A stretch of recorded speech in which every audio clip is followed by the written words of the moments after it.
look. And the third image is someone that actually does. Kid, I'm gone.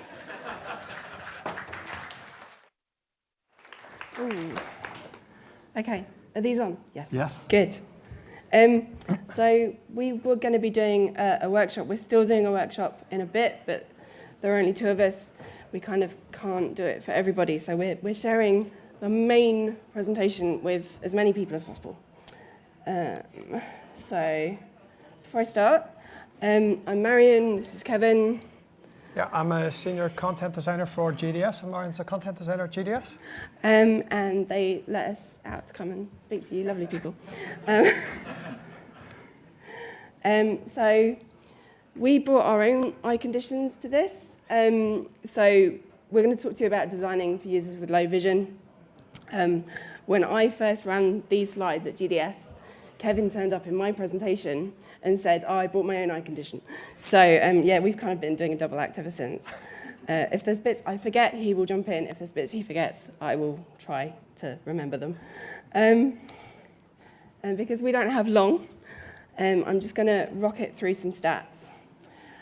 So I guess I'm preaching to the converted a lot if you're here. I wanted to make people aware of like what proportion of your users might have a sight condition that limits their vision. So when I talk about low vision, I'm talking about kind of damage that's permanent. I'm talking about stuff that's in your eye or in something wrong with the connection with your brain. I don't mean can wear corrective lenses, because we'd love to correct these. Every day in the UK, 250 people start to lose their sight. RNIB stats told me that there are over 2 million people living with sight loss. And unfortunately, that's set to grow. So if at the moment you don't know anybody living with sight loss, chances are as you get older, you probably will. So a lot of what we're talking about designing for users with low vision is also, it's future-proofing. So one thing we say at GDS is you're only ever temporarily not disabled. And I think that's really important, that you might be designing for your future self. Before we talk about assistive tech and the different ways people can use assistive tech to navigate the web, a really, really important thing for me.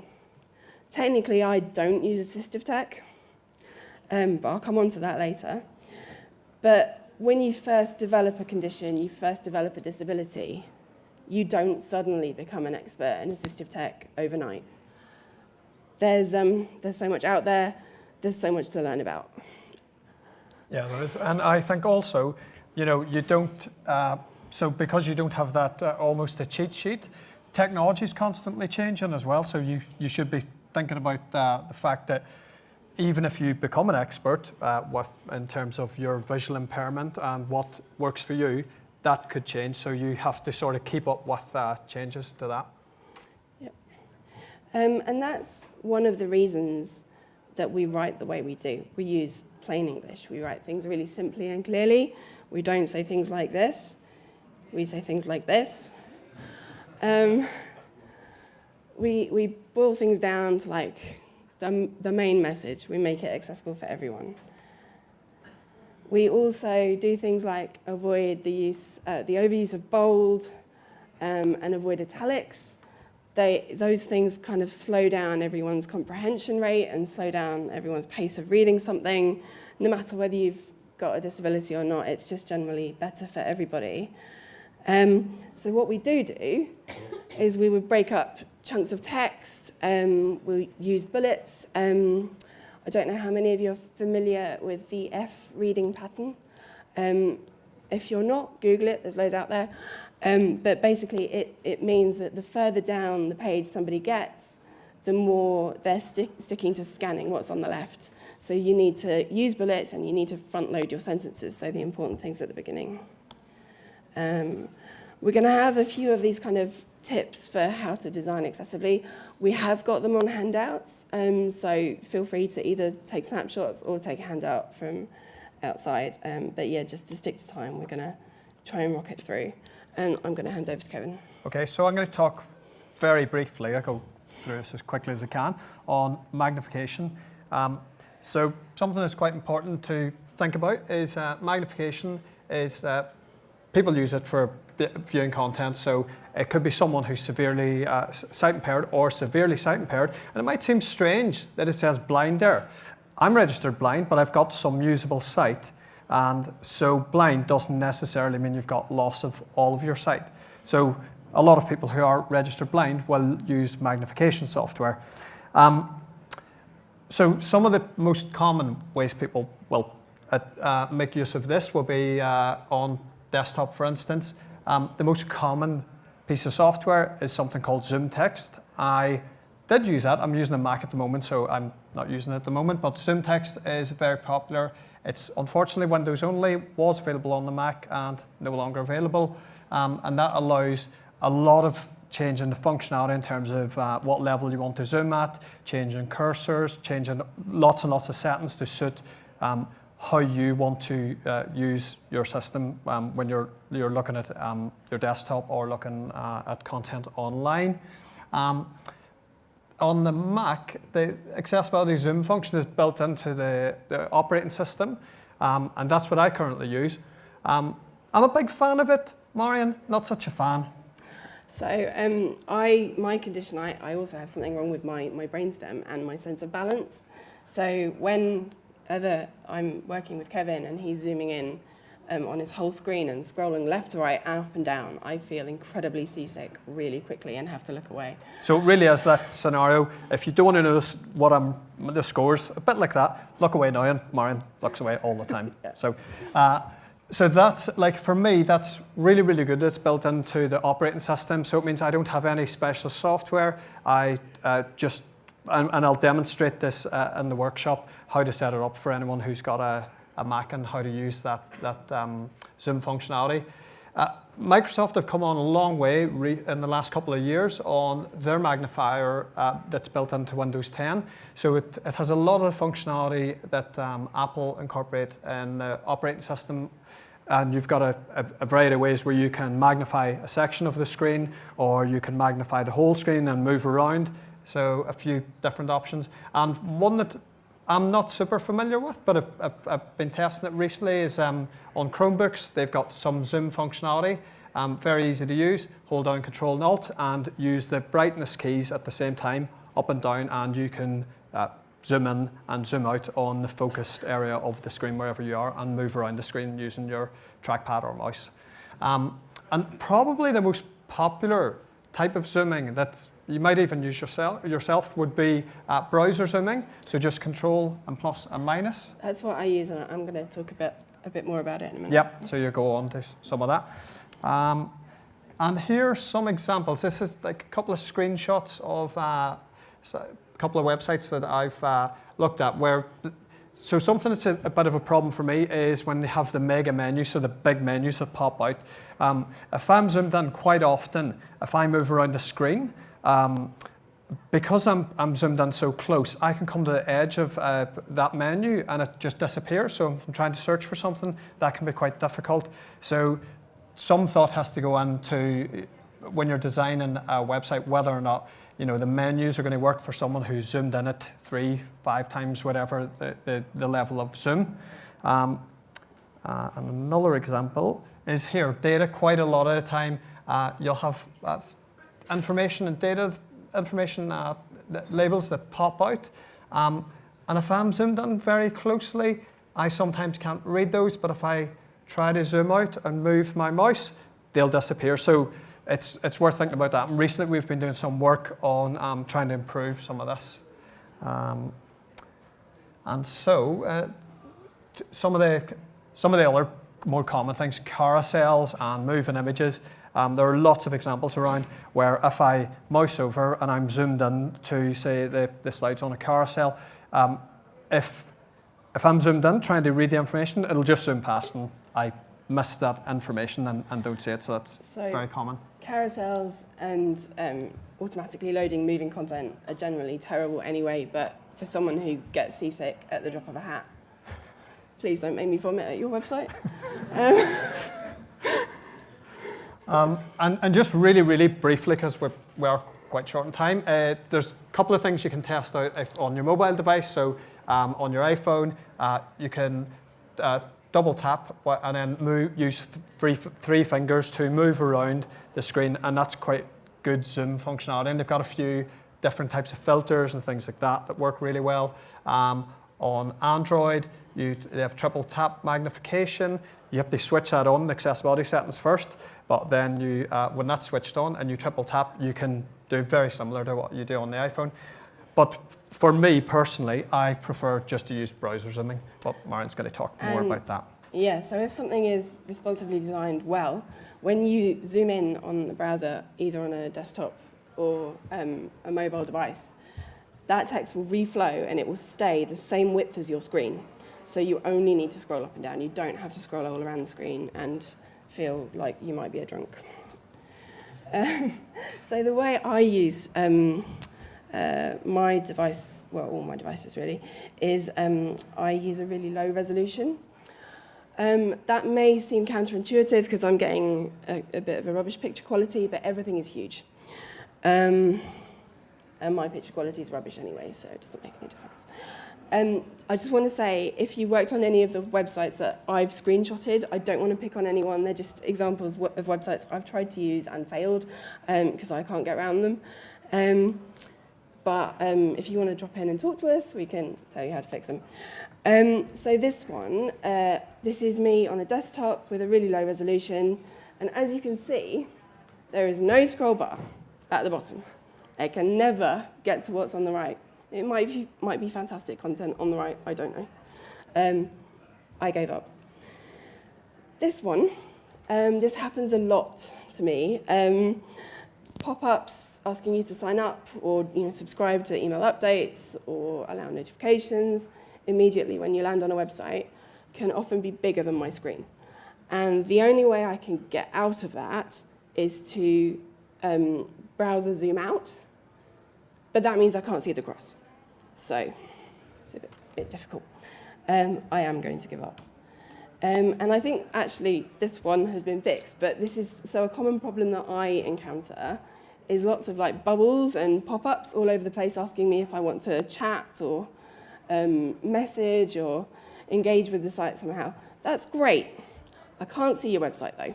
It's stuck behind your bubbles. So as Kevin touched on briefly, so we've been doing a lot of work about making data more accessible recently. Just when you do present data or images, data visualizations on your site, just think about ways people might be viewing that. Do they, what if they zoom in? How much do they need to see at once? Can they see things in a table kind of close enough together that they won't have to scroll sort of 3 miles across the screen and not be able to line up what variable goes with what? And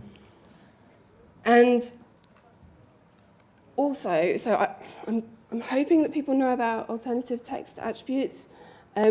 Alt text is great, unless you're using some kind of magnification that doesn't involve a screen reader, which is not going to read the alt text to you. If your diagram uses like smaller text than the rest of the page, and someone's going to need to zoom in and won't be able to see the diagram very well, talk about that diagram in the body text, describe what's going on, describe the process, so that everyone gets that information. Again, so these are all things that you can take a photo of if you want, or take a handout at the end. Another way in which I customize my settings, I am wearing blue glasses for a reason. I change my color customization. Contrast is not a very helpful thing for me. However, as developers, as content designers, as a web team, you should be using a really good contrast as your default. Just as I was searching for lovely bad examples, I came across grey text on a grey box, and I did wonder who thought that was a good idea. But just there are a lot of tools out there that you can use to analyze your color contrast that you're using as defaults. But always think about what colors you're using and kind of how that information gets across to people.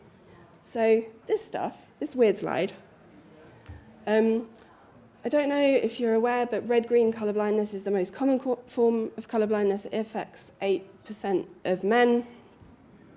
And basically it makes red and green kind of indistinguishable, a bit muddy, all of it muddy. Don't use color on its own to convey meaning. Because actually in this kind of, I think it's some like pass or fail type graphic. And if you'll see what it looks like if you've got red-green color blindness, can we turn the lights down a bit so that you can see the slides a bit more? So actually it kind of looks like it might be flipped. It kind of looks like those red things are the positives.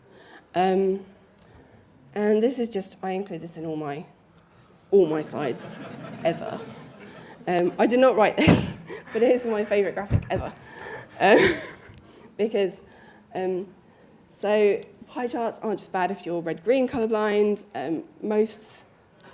A lot of programs kind of automatic colors use red and green at the same time, which is never a good idea.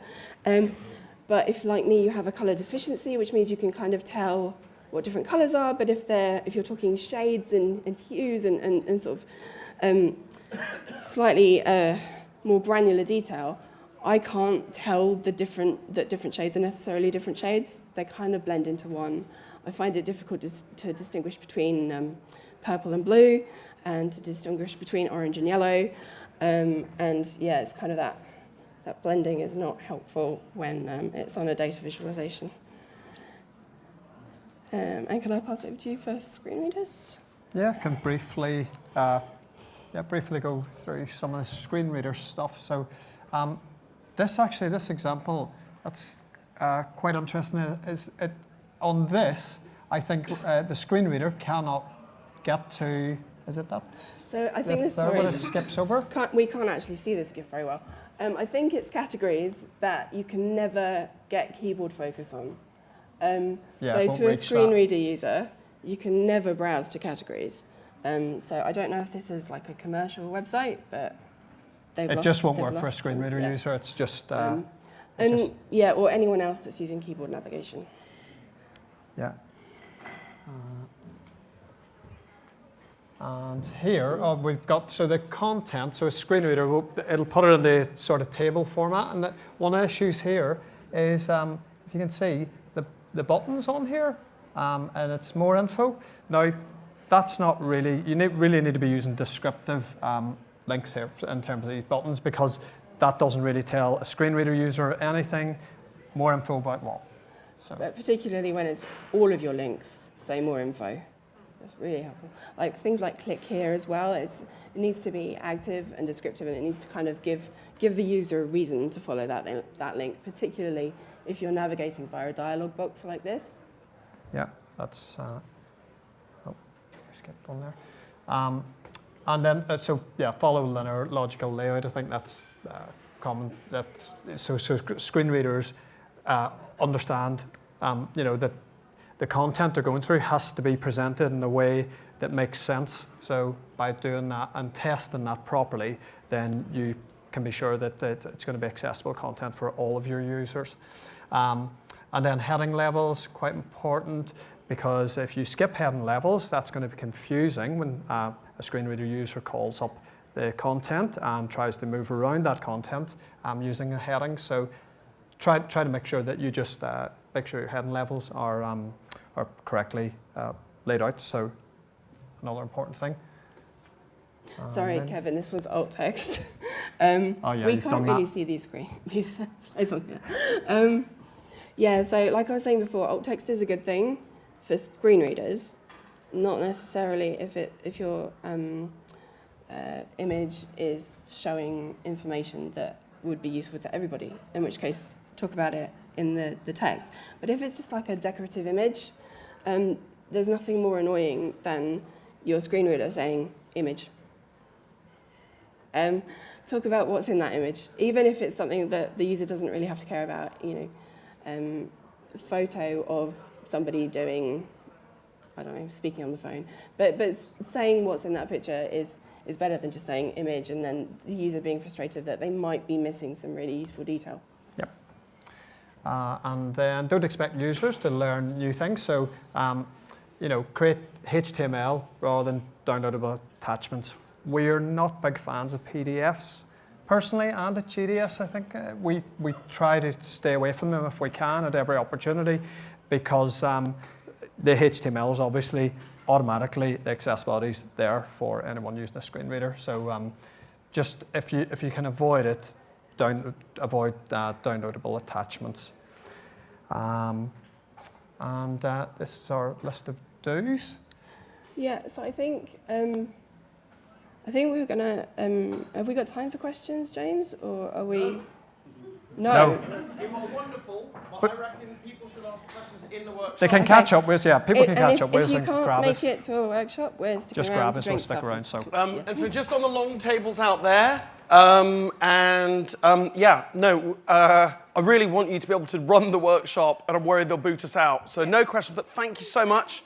Loads of amazingly useful information there. We started the day with very actionable stuff. We're ending the day with very actionable stuff. And thanks, everyone. And I know, is Jeff here? Tears. You're in tears? Yeah. So what I would recommend is, if you would like to start the workshop, that would be great. Thank you so much. Big round of applause.